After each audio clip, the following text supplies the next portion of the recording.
Sejumlah penjual hewan kurban di Surabaya mulai melengkapi persyaratan membuka lapak.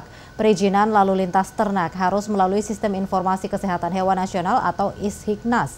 Sementara untuk berjualan di Surabaya harus memenuhi sejumlah persyaratan yang ditentukan Dinas Ketahanan Pangan dan Pertanian Kota Surabaya.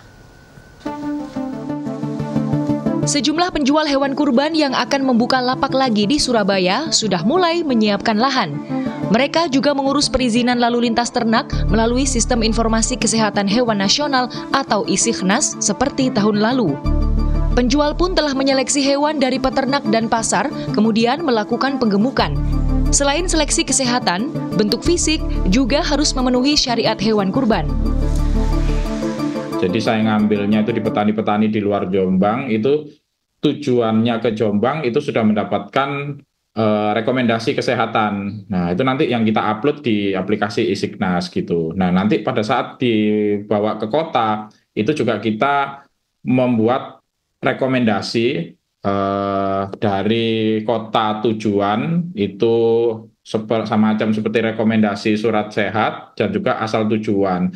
Nah, itu juga nanti harus dilengkapi alamat lapak di mana, itu harus mengetahui RT RW, kelurahan setempat. Itu nanti yang akan juga diupload di aplikasi ISHIKNAS.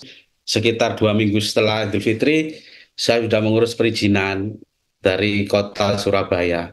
Bahwa saya kan membawa hewan kurban dari Madura. Jadi saya juga harus minta izin di kota yang mana saya jual. Dan di lingkungan termasuk RT, RW, kelurahan, dan warga sekitar. Kita mau mengajukan perizinan untuk jual di kota tersebut ya harus mengantongi terutama izin kesehatan hewan kurban dulu. Itu yang penting. Jadi setelah kita membawa surat izin sehat itu baru kita maju untuk nyun sewu untuk jualan di kota tersebut gitu. Perizinan lalu lintas ternak harus menggunakan aplikasi ISHIKNAS agar terkontrol secara nasional. Dinas Ketahanan Pangan dan Pertanian Surabaya akan melakukan sosialisasi kepada peternak tentang penggunaan aplikasi. Selain itu, juga mensosialisasikan kepada pedagang yang akan membuka lapak dan kepada pembeli terkait syarat hewan kurban.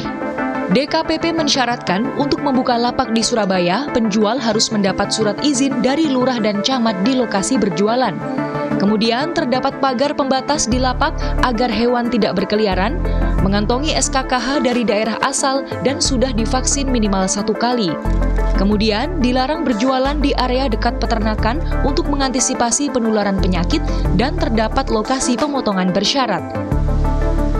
Kalau dia akan menjual di Surabaya, maka dia harus dapat surat izin dari wilayah, apakah lurah, camat, dia akan berjualan di mana, lahannya siapa, jumlahnya berapa, hewan yang akan dijual itu. Kemudian kita berikan syarat bahwa itu harus memiliki tempat untuk lahan, pagar, ya harus diberi pagar pembatas agar hewan tidak berkeliaran yang mengganggu masyarakat. Kemudian hewan korban itu dijual tadi harus memiliki surat keterangan kesehatan hewan dari daerah asal. Berdasarkan data dari DKPP Surabaya, jumlah permohonan rekomendasi pada tahun lalu mencapai 189 pemohon dengan jumlah lapak penjualan sebanyak 291. DKPP akan tetap melakukan pemeriksaan hewan di lapak saat pengawasan untuk mengantisipasi kemungkinan sakit di perjalanan atau di lapak. Kanzata Marindora, Aga Dipa, Surabaya, Jawa Timur.